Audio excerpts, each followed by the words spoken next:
చేపట్టిన ప్రజాపాలన కార్యక్రమానికి సంబంధించి గ్రామ సభ జరుపుకుంటున్న సందర్భంలో ప్రభుత్వ ఆదేశాలను అనుసరించి రాష్ట్ర ముఖ్యమంత్రి శ్రీ రేవంత్ రెడ్డి గారి సందేశం ప్రజలకు గ్రామ సభ ఆరంభం ముందు చదవాల్సి ఉంటుంది కాబట్టి దానిలో భాగంగానే ముఖ్యమంత్రి గారి సందేశం ఇప్పుడు చదివి వినిపించడం జరుగుతుంది. దయచేసి అందరూ ఆలకించాలని చెప్పేసి కోరుకుంటున్నాము. ప్రజాపాలనను కోరుకొని ప్రజాప్రభుత్వాన్ని ఎన్నుకున్నందుకు మీ అందరికీ మరోసారి హృదయపూర్వక ధన్యవాదాలు. మాట ఇచ్చినట్టుగానే ప్రమాణ స్వీకారం రోజునే అభయహస్తం 6 గ్యారంటీల ఫైలుపై తొలి సంతకాన్ని చేసింది మన ప్రభుత్వం. కొలువుదీరిన 48 గంటల్లోనే తెలంగాణ ఆడబిడ్డలకు ఆర్టీసీ బస్సుల్లో ఉచిత ప్రయాణం, అర్హులైన వారందరికీ రాజీవ్ ఆరోగ్యశ్రీ 10 లక్షల వైద్య సాయం గ్యారంటీలను అమలు చేసి చరిత్ర సృష్టించింది. అదే సంకల్పంతో మిగిలిన గ్యారంటీలను కూడా నెరవేర్చేందుకు ప్రజాపాలన కార్యక్రమానికి మన ప్రభుత్వం శ్రీకారం చుట్టిందని తెలియజేసేందుకు గర్విస్తున్నాను. చివరి వరుసలో ఉన్న పేదవారికి కూడా సంక్షేమ పథకాలు అందినప్పుడే ఈ రాష్ట్రం, ఈ దేశం అభివృద్ధి చెందుతుంది. ప్రజాపాలన ఉద్దేశం నిస్సాయులకు సహాయం చేయడమే. స్వయంగా ప్రభుత్వమే ఇవాళ మీ ఊరికి, మీ ఇంటికి వచ్చింది. మహాలక్ష్మి, రైతు భరోసా, గృహజ్యోతి, ఇందిరమ్మ ఇండ్లు, చేయుత పథకాల కోసం అర్హులైన ప్రతి ఒక్కరి నుంచి దరఖాస్తులను స్వీకరిస్తుంది. ఈ మహత్తర అవకాశాన్ని మీ అందరూ సద్వినియోగం చేసుకుంటారని, ప్రజాప్రభుత్వం చేపట్టిన సంక్షేమ యజ్ఞంలో భాగస్వాములు అవుతారని కోరుకుంటున్నాము. కృతజ్ఞతలతో మీ రేవంత్ రెడ్డి, ముఖ్యమంత్రి, తెలంగాణ రాష్ట్రం నుంచి విజయవంతం చేస్తారని చెప్పేసి నేను కోరుకుంటున్నాను. ఇక్కడ మనము దరఖాస్తుల యొక్క ఒత్తిడి తగ్గించడానికి ఈరోజు మనం ఈ గ్రామ సభ ఇక్కడ తీసుకుంటాము. అదేవిధంగా చావిడి వద్ద, సుభాష్ నగర్ ప్రజలకు కూడా చేరవేయాలి. ఎక్కడ దరఖాస్తులు తీసుకున్నా కానీ వాటిని జాగ్రత్తగా గ్రామ పంచాయతీలో సాయంత్రం అప్పజెప్పాలి. కాబట్టి ఈ కార్యక్రమాన్ని చాలా జాగ్రత్తగా దీన్ని నిర్వహించాలని చెప్పేసి నేను మీ అందరికీ కోరుకుంటున్నాను.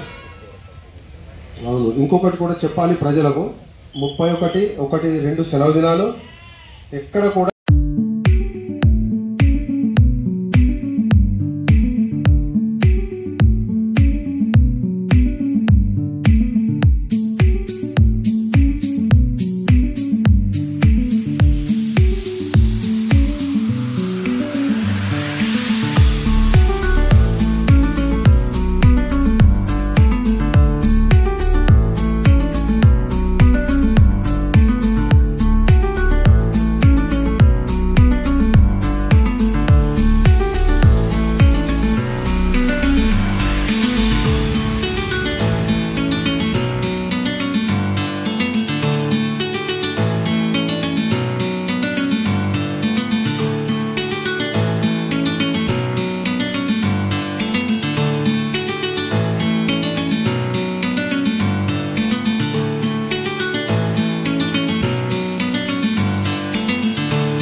కార్యక్రమానికి విజిట్ చేయడం జరిగింది.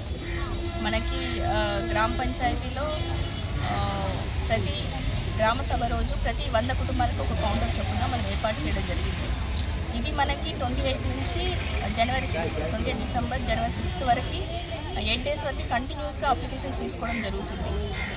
దానికి అంటే ఒకటే రోజు తీసుకుంటారు, మిగతా రోజులు తీసుకోరు అని అనుమానం పెట్టుకోకుండా ప్రతిరోజు తీసుకుంటారు. మార్నింగ్ 8 to ఈవినింగ్ 6 వరకు అప్లికేషన్స్ తీసుకుంటారు.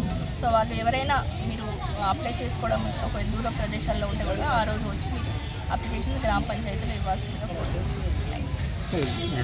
చేసిన బ్లాక్ అండ్ వైట్ జిరాక్స్ చేసినా కూడా యాక్సెప్ట్ చేస్తారు. దానికి కలర్ జిరాక్స్ అవసరం లేదు. ఇది జిరాక్స్ మేము గ్రామ పంచాయతీ మళ్ళీ మండల ఆఫీస్ తరఫున కూడా మేము జిరాక్స్ చేసి ఇస్తాం. వాళ్ళు బయట వాళ్ళు జిరాక్స్ సెంటర్కి వెళ్ళి జిరాక్స్ చేసుకోవాల్సిన అవసరం లేదు. సఫిషియెంట్ అప్లికేషన్స్ మన గ్రామ పంచాయతీ అండ్ మన మండల ఆఫీస్ ద్వారా సప్లై చేయడం జరుగుతుంది. లేకున్నా కూడా మన సెపరేట్ రేషన్ కార్డు కోసం అప్లై చేసుకోవాలనుకుంటే ఒక తెల్ల కాగితం మీద వాళ్ళ దరఖాస్తు ఇవ్వచ్చు. దీనికి ఈ అభయహస్తం గ్యారంటీల గురించి అప్లికేషన్ ఫామ్లో రేషన్ కార్డు జిరాక్స్ లేకుండా అంటే రేషన్ కార్డే లేకున్నా కూడా అప్లై చేసుకోవచ్చు. సో అక్కడ రేషన్ కార్డు నంబర్ అనేది దానికి పక్కన నీళ్ళు పెట్టేస్తే అయిపోతుంది. మాకు రేషన్ కార్డు లేదు పెట్టేస్తే అది మేము ఆన్లైన్లో అక్కడనే అప్లోడ్ చేస్తాం. ఎట్లాంటి దరఖాస్తు అదర్ దెన్ అభయహస్తం గ్యారంటీలకు సంబంధించి అంటే ఎక్కువ మట్టుకు మనకు రేషన్ కార్డు గురించి సంక్షేమం గురించి రాష్ట్ర ప్రభుత్వం చేపట్టిన ఈ 6 గ్యారంటీల పథకాలకు సంబంధించి మన నవీపేట గ్రామ పంచాయతీలో ప్రభుత్వం 33 కౌంటర్లు ఏర్పాటు చేయడం జరిగింది. ఇక్కడున్న ప్రజల అవసరాలను జనాభాలను బట్టి అక్కడక్కడ కూడా కౌంటర్లను ఏర్పాటు చేయడం జరిగింది.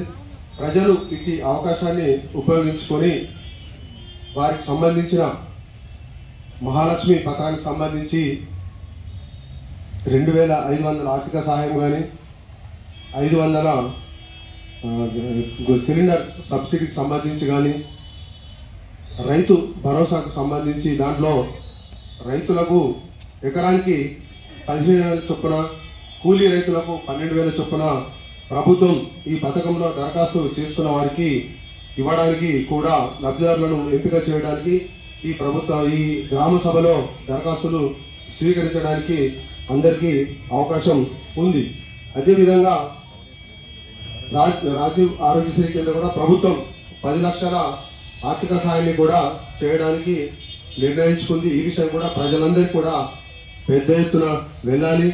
ఇందిరమ్మ ఇళ్ళ పథకానికి సంబంధించి ఎవరైనా గతంలో వివిధ దశలలో గృహ నిర్మాణం ఆగిపోయినప్పటికీ లేదంటే తెలంగాణ ఉద్యమంలో పాల్గొని అమరులైన మన సోదరులు కానీ సోదరిమణులు కానీ వారికి సంబంధించిన వివరాలు మనం సేకరిస్తే వారికి 250 గజాల స్థలం ప్రభుత్వం ఇస్తుంది.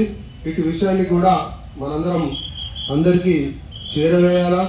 ఇంకోటి చేయూత కార్యక్రమం కింద రకరకాల పెన్షన్లు ప్రభుత్వం మంజూరు చేయడానికి అవకాశం ఉంది. అయితే ఇక్కడ ఒకటి మనం గమనించవలసిన విషయం ఏమంటే రైతు బంధుకు సంబంధించి పెన్షన్లకు సంబంధించి ఆల్రెడీ వారి యొక్క డాటా ఎవరైతే తీసుకుంటున్నారో వారి కాకుండా ఇతరులై దరఖాస్తులు తీసుకోవాలి. ఎందుకంటే దీంట్లో 4,000 వస్తున్నాయి మరియు దాంట్లో 15,000 వస్తున్నాయి రైతు బంధువులు అని చెప్పేసి మళ్ళీ దరఖాస్తులు తీసుకోవడానికి లేదు. కొత్త దరఖాస్తులు మాత్రమే అర్హులైన వారికి ప్రభుత్వ నిబంధనల ప్రకారం మంజూరు చేయడం జరుగుతుంది. అదేవిధంగా ఈ దరఖాస్తులు తీసుకునేటప్పుడు మనము ప్రజలకు అవగాహన కల్పించాలి. వారు దేనికోసం పెట్టుకుంటున్నారు, దానికి కావాల్సిన సర్టిఫికెట్లు ఏంటి. ఎందుకంటే తదుపరి మనం ఈ దరఖాస్తుల యొక్క వివరాలు కంప్యూటర్లో ఆన్లైన్ చేసేటప్పుడు మనకు ఎటువంటి ఇబ్బంది లేకుండా ఉంటుంది. ముఖ్యంగా ఏంటంటే ప్రతి దరఖాస్తుకు తీసుకోవాల్సింది ఫోటో, ఆధార్ కార్డు, తెల్ల రేషన్ కార్డు జిరాక్స్, వారి యొక్క అప్లికేషన్ పూర్తి వివరాలు చెప్పినప్పుడు ఇంకా అదేవిధంగా యాక్టివేషన్లో ఉన్న మొబైల్ నెంబర్. ఎందుకంటే దరఖాస్తు యొక్క స్టేటస్ ఆన్లైన్ చేసినప్పుడు కానీ వాళ్ళకు కూడా వెళ్ళడం జరుగుతుంది. అటువంటి సాంకేతిక పరిజ్ఞానము ఈ అప్లికేషన్ యొక్క ఆన్లైన్ చేసే విధానంలో వినియోగించబడుతుంది. కాబట్టి ఎక్కడ కూడా మనం అలసత్వానికి దారి తీయకుండా మనం చూసుకోవాలి. రేషన్ కార్డుకు సంబంధించి దరఖాస్తు చేసుకునే వాళ్ళు తెల్ల కాగితం మీద అప్లికేషన్ పెట్టి ఎవరికైతే రేషన్ కార్డు లేదా వారి యొక్క ఆధార్ కార్డు జిరాక్సులు వారి యొక్క దరఖాస్తుకు జతపరిచి సంబంధిత కౌంటర్లో ఇచ్చి రసీదు తీసుకోవాలను. ముఖ్యంగా ఈ కౌంటర్లు నిర్వహించే వాళ్ళకు కూడా చెప్పేది ఏంటంటే తెల్ల కార్డు కోసం తెల్ల కాగితం మీద రాసిచ్చిన కానీ ఒక రసీదు మనము ఇదే నమూనాలో మనం వారికి ఇవ్వాల్సి ఉంటుంది. ప్రతిదీ కూడా కోడ్ నెంబర్ వేయాలి, ఎల్ఎస్డి కోడ్ నెంబర్ వేయాలి, మన సంతకము, తేదీ, ఫోన్ నెంబర్తో కూడా వాళ్ళకి ఇవ్వాలి. ఇంకొకటి కూడా నేను నిన్న కొంతమంది కౌంటర్ నిర్వాహకులు కూడా చెప్పడం జరిగింది. అప్లికేషన్ తీసుకున్నప్పుడు Aadhaar card, photo, ration card xerox కాకుండా వాళ్ళు ఏమేమైతే ఇస్తారో వాటి యొక్క వివరాలు రసీదు మీద మనం చిన్నగా రాసుకోవాలి, వాళ్ళకి ఇవ్వాలి. ఎందుకంటే మనం ఆన్లైన్ చేసేటప్పుడు పలాని వ్యక్తి పలాంది ఇవ్వలేడు, ఎందుకంటే వాళ్ళ ఫోన్ నెంబర్ ఉంటుంది కాబట్టి మనం అడిగి తెప్పించుకోవచ్చు. లేకుంటే నేను మీకు ఇచ్చేసిన అప్పుడే మీరు మళ్ళీ అడుగుతున్నారని చెప్పేసి రకరకాల సమస్యలు భవిష్యత్తులో తలెత్తే సమస్య ఉంటుంది. కాబట్టి అటువంటి సంఘటనకు అవకాశం ఇవ్వకుండా మనం ఇప్పుడే జాగ్రత్తగా దరఖాస్తులు తీసుకోవాలి. ఏదైనా లేకుండా కూడా వాళ్ళకు సామరస్యంగా వాళ్ళకి చెప్పాలి.